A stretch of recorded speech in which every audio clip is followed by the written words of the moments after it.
Naliligaw na ako. Ay, but anyway, papunta tayo ngayon sa sa Clark Speedway. First time ko pumunta rito. Kaya ayan, kanina pa ako paikot-ikot dito, naliligaw ako. Maya't maya ako check ng Waze. Pero lapit na to. Kunti na lang. Ako sobra yata ako. Teka. Mga nanobra.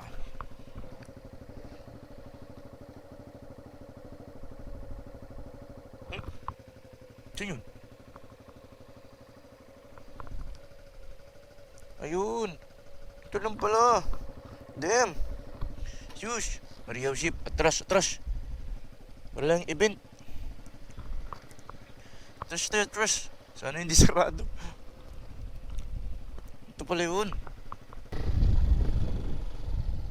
No enter, no page. Patay. Wala akong dala. Sir, good morning. Opo. Open po ba yung small truck? Ako. Okay. Ito po. Ay, yung may po, yung dilaw. Okay, thank you po.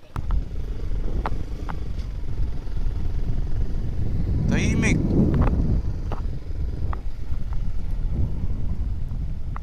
Please pay before you practice. Ito yun mga kaibigan. Nandito na tayo. Matapos yung maraming paikot-ikot, walang tao.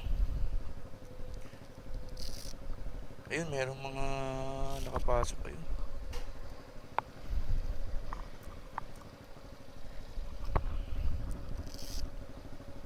Ayan, nasa loob na tayo. Nagbayad lang tayo doon sa hindi ko na nakakunan. Ay, mababang usapan. So nandun na tayo. So hindi ko pa alam kung saan yung small truck dito. Small truck. Doon tayo sa small truck. Ito yung big truck nila. Puro mga sasakyan yan.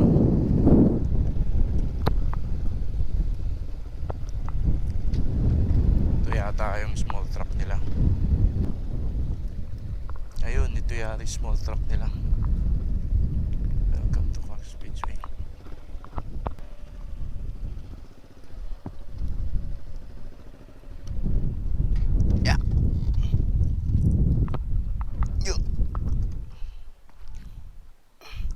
Dito na tayo. Nakausap ko sila kuya. Sarado pala yung big truck nila kasi nag-aasfalto. Tahimik ngayon. Ito yung small truck nila, ang late lang. Pero okay na rin to sa practice. Saktong practice lang. Ayos na to. So ngayon gagawin natin, kasi first time tayo pumunta rito, nakabisaduhin muna natin yung daan. Siguro mga 3-4 na ikot.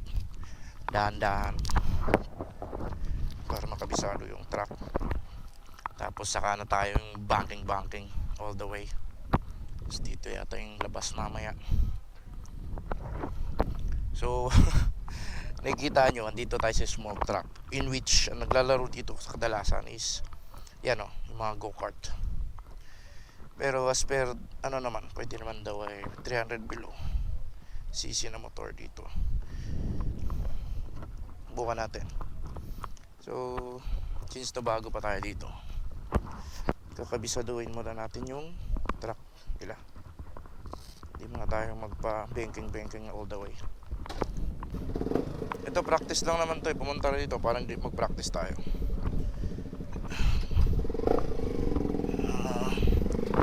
Right, game.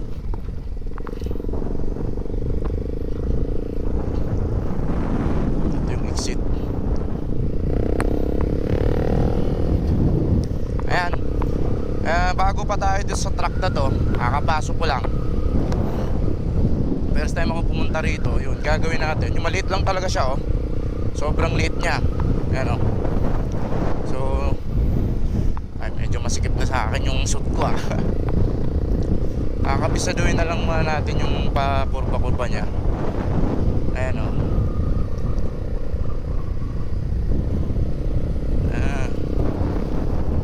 siguro 3 to 4 na ikot.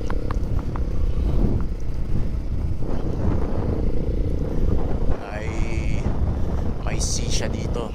Ayan. Okay. So Ganun ang unang gagawin pag hindi mo kabisado yung truck talaga. Paikot-ikot lang muna, huwag munang harurot ng harurot. Kailangan mo munang tingnan yung truck kung gaano kalalim yung kurbada niya.